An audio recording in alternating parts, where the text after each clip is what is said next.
సిద్దిపేట జిల్లా మద్దూరు మండలం నర్సాయిపల్లి గ్రామంలో యువకులు స్థానిక ఎలక్షన్స్ లో భాగంగా మా ఓటును డబ్బులకు అమ్ముకోము, మందు సీసాలకు మేము మా ఓటును అమ్ముకోము, ఊరును బాగు చేసే అభ్యర్థిని భారీ మెజారిటీతో గెలిపించుకుంటామని వాళ్ళ మాటల్లో తెలియజేశారు.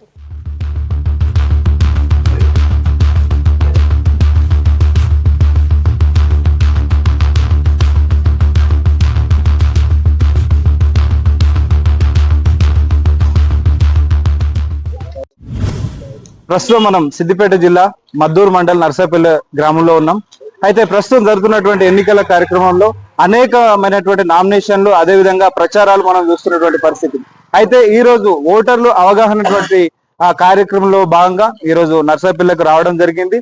మరి ఇక్కడ ఉన్నటువంటి ప్రజలను తెలుసుకునేటువంటి ప్రయత్నం చేద్దాం. వారు ఎందుకు ఓటేయాలనుకుంటున్నారు, ఎవరిని ఎన్నుకుంటే బాగుంటుంది అన్నటువంటి అంశం మీద ఇక్కడికి రావడం జరిగింది. ఎందుకు ఓటేయాలనుకుంటున్నారు, ఎవరు ఎన్నుకుంటే బాగుంటుందని అనుకుంటున్నారు మీరు?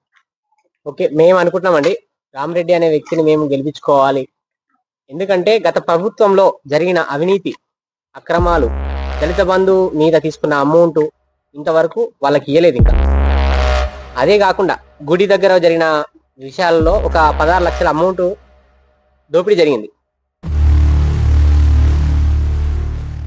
ఓట్ పర్పస్ లా వేయడానికి ప్రజలు ఎక్కువగా రామరెడ్డి అనే వ్యక్తి మీదనే మక్కువ ఉన్నది. ఎందుకనంటే గత ప్రభుత్వంలో జరిగిన అవినీతి అక్రమాలు, దళిత బంధు మీద చేసిన అవినీతి మొత్తం అన్నిటికీ జనాలలో వెయిట్, ప్రతిపక్షత అనేది వ్యతిరేకత బాగా అయిపోయింది. ఓటు నమ్ముకోవద్దు అనే ఒక హోప్స్ తోటి 100% రామరెడ్డికే ఓటేయాలని కోరుకుంటాం. చెప్తున్నటువంటి మాటలు ఎంతవరకు ప్రభావం చూపే అవకాశం ఉన్నది? 100% అండి. ఎందుకంటే జనాలల్లా ప్రతి ఒక్కరికి వాళ్ళు చేసిన అరాచకాలకు ప్రతి ఒక్కరూ ఇక్కడ గ్రామ ప్రజలకు అందరికి తెలుసు.